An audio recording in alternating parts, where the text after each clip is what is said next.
Chief Warrant Officer for Lisa Morrison stood on the tarmac at Hamid Karzai International Airport in Kabul, staring at a problem that had no good solution. It was August 26, 2021. The Taliban had taken Kabul. The American withdrawal was in its final, desperate hours. Morrison's CH-47 Chinook helicopter was scheduled to make the last flight out at 2,300 hours, less than 30 minutes from now.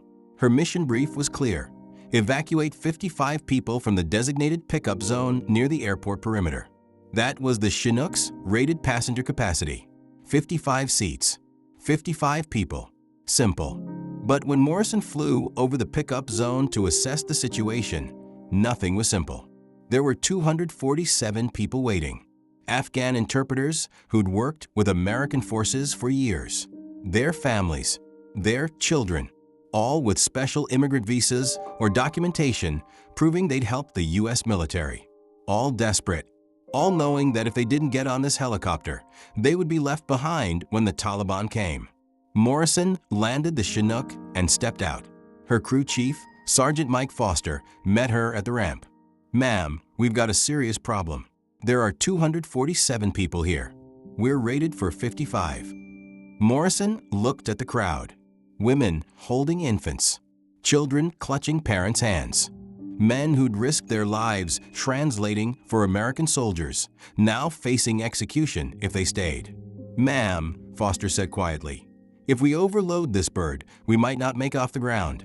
Even if we do, the flight to Qatar is over an hour. We could have structural failure, engine failure. We could crash." Morrison knew he was right. The CH-47 Chinook was a workhorse, but it had limits.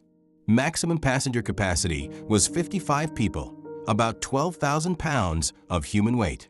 247 people would be nearly 55,000 pounds, almost 5 times the rated capacity. The engineering tolerances weren't designed for that. The engines might not generate enough lift. The airframe might fail under the stress. The fuel consumption would be catastrophic. They might not make it to Qatar even if they got airborne. Morrison looked at the 247 faces staring at her. Faces full of hope and terror. She thought about the American soldiers who'd worked with these interpreters. The missions where these men and women had risked their lives to help. The promises that had been made: if you help us, we'll help you. Morrison made her decision. Start loading. Everyone. Foster stared at her. "Ma'am, everyone? We'll be so overweight." "I know the numbers, Sergeant." "Start loading."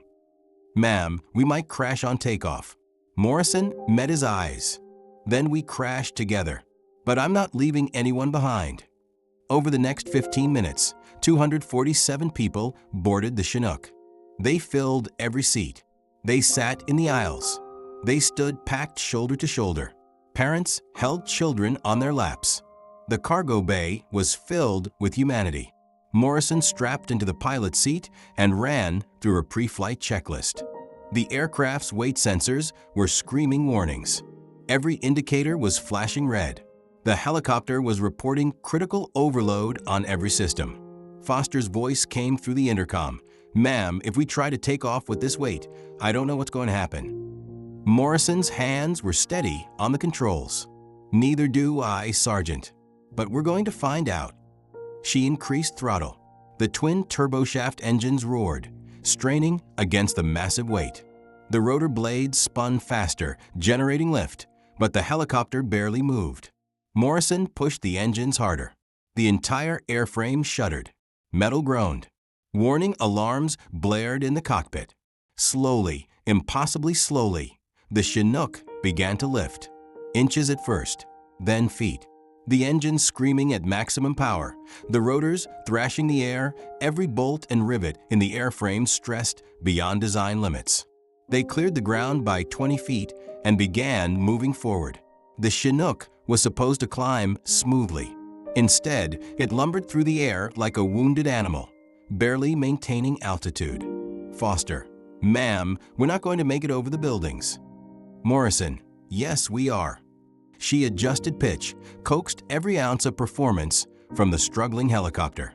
The tallest building ahead was 150 feet. They were at 140 feet. The Chinook cleared the roofline by less than 10 feet.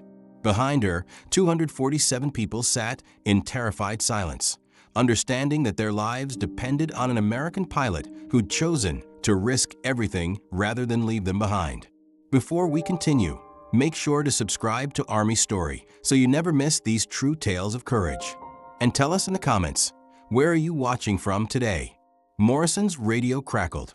Lieutenant Colonel David Harrison, the mission commander, had been monitoring her departure. Chief Morrison, this is evac control. Confirm passenger count. Morrison keyed her mic, 247 souls on board, sir.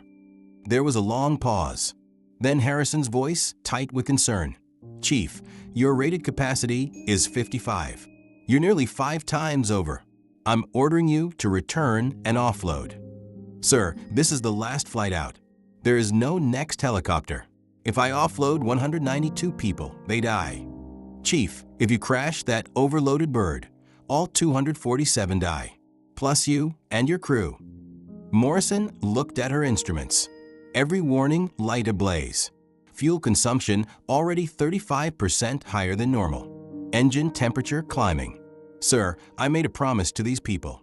So did every American soldier who worked with them. I'm keeping that promise. Another pause. Then Harrison's voice quieter. For the record, I'm ordering you to return to base and offload passengers to safe capacity. Understood, sir. For the record, I'm refusing that order. Also for the record, fly safe, Chief. Bring them home. Roger that, sir. The flight to Qatar would take 1 hour and 12 minutes. Morrison knew every minute would be critical.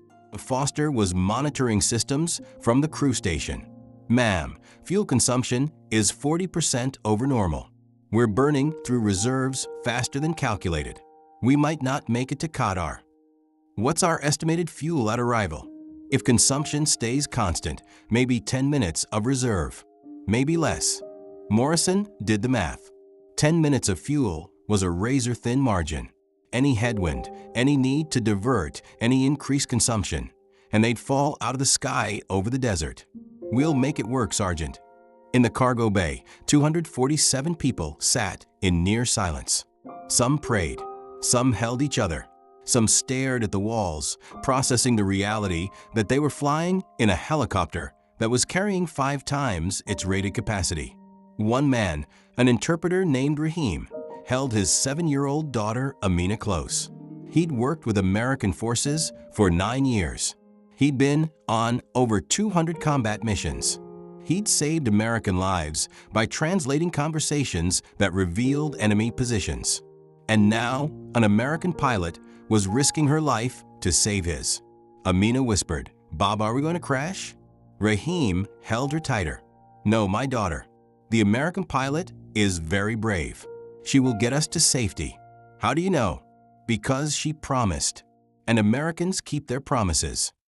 In the cockpit, Morrison was fighting to keep the helicopter stable. Every vibration felt wrong. Every sound suggested imminent mechanical failure. The engines were running so hot that she expected catastrophic burnout at any moment. Foster called out updates. Engine temperature, critical. Rotor stress, beyond limits. Fuel, 38% remaining. Morrison adjusted course slightly to avoid a headwind. Every decision mattered. Every degree of heading. Every foot of altitude. She was flying the Chinook at the absolute edge of its performance envelope. 20 minutes into the flight, the starboard engine began showing abnormal readings. Foster, "Ma'am, starboard engine oil pressure dropping.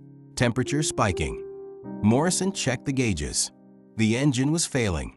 If it quit completely, they might maintain flight on the port engine alone, but not with this weight. Not for long. How long until catastrophic failure? Unknown, ma'am. Could be 5 minutes. Could be 50. The engine's never been stressed like this before. Monitor it. If it fails, we'll deal with it. The helicopter flew on. Minutes stretched into eternities. Every person aboard knew they were living on borrowed time, suspended in the air by machinery pushed far beyond its design. 30 minutes in, they crossed into Pakistani airspace. Still over land, still vulnerable, but closer to Qatar, closer to safety. Foster, fuel, 24% remaining. Consumption still elevated. Ma'am, we're not going to make it to Qatar with 10 minutes reserve. We'll be lucky to make it with 2. Morrison had already calculated that. 2 minutes of reserve fuel meant landing immediately upon arrival. No time to circle. No time to wait for clearance. They'd have one chance to set down safely. Alert Qatar Tower. Priority landing. Fuel emergency. We're coming in hot. At the 45-minute mark, the starboard engine temperature redlined. Metal was failing. Lubricant was breaking down. The engine was minutes from seizing completely. Morrison made a decision. Reduce power to starboard engine. Increase power to port. We'll nurse the starboard, push the port harder. Foster, ma'am, if we lose the starboard and overload the port, we lose both engines. If we don't reduce stress on the starboard, we lose it in the next 5 minutes anyway. This gives us a chance. The adjustment helped. The starboard engine temperature stabilized, still critical, but not climbing. The port engine took the increased load, running harder than it ever should, but holding. At the 1-hour mark, Qatar was finally visible on the horizon. The sprawling Al Udeid Air Base. Safety, but still 15 miles away. Foster, fuel, 8% remaining. Ma'am, we have maybe 6 minutes of flight time left. Maybe less. Morrison keyed the radio. Qatar Tower. This is Evac 61, declaring fuel emergency. 247 souls on board. Request immediate priority landing, runway 27. The tower controller's voice came back, professional but urgent. Evac 61, cleared direct runway 27. Emergency equipment standing by. Winds 270 at 8 knots. You are number 1 for landing. Morrison began her descent. Faster than normal, steeper than safe. But they didn't have fuel for a standard approach pattern. 5 miles out, fuel 4%. 3 miles out, fuel 2%. The engines were both screaming now. The starboard barely holding together. The port pushed past every limit. The airframe groaning under stress that should have broken it an hour ago. 1 mile out, fuel 1%. Morrison could see the runway, could see the emergency vehicles waiting, could see the lights that mark safety. Ma'am, fuel critical. We might not. We're making it, Sergeant. Half mile. Fuel warning, alarms shrieking. Morrison brought the Chinook in low and fast, bleeding altitude, controlling the descent with every ounce of skill she developed over 15 years of flying. She crossed the runway threshold at 50 feet, 30 feet, 10 feet. The wheels touched pavement. The full weight of the helicopter, far more than it should have been carrying, slammed down.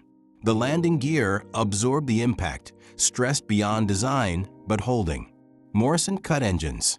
The rotors began to spin down. For a moment, there was only silence in the cockpit. Then Foster's voice shaking. Ma'am, fuel gauge is reading 0. We had nothing left. Literally nothing. Morrison sat back in her seat, hands trembling now that it was over. Then we made it with perfect timing. The rear ramp lowered. 247 people began to exit. Slowly at first, disbelieving. Then faster, crying, laughing, falling to their knees in gratitude. Morrison climbed out of the cockpit and walked to the rear of the helicopter. She watched the families disembark. Saw Rahim carrying his daughter Amina, tears streaming down his face. Rahim saw Morrison and approached. He knelt down, unable to speak through his tears. Morrison helped him stand. You're safe now. You. Rahim struggled for words. You risked your life. For us. You should have left us. Saved yourself. Morrison shook her head. I made a promise. We don't leave our people behind. Rahim held up Amina. This is my daughter. When we have another child in America, I will name her Lisa, after you. So my family always remembers the pilot who kept her promise. Morrison felt tears in her own eyes. What's your name? Rahim. I was an interpreter.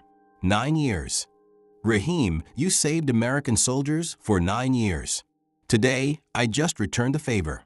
First Sergeant James Rodriguez, who was processing the evacuees, approached Morrison with a tablet. "Ma'am, I need to verify the manifest. How many passengers?" 247. Rodriguez looked at the smoking helicopter, at the stress fractures visible in the airframe, at the engines that would never run again.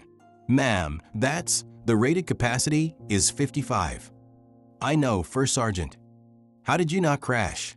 Morrison looked at the 247 people, families reuniting, children crying with relief, interpreters thanking God for survival, because 247 people needed to live more than physics needed to be right. Rodriguez began typing his report.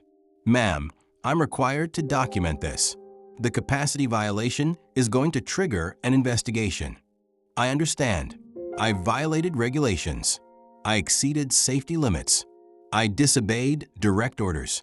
I accept the consequences.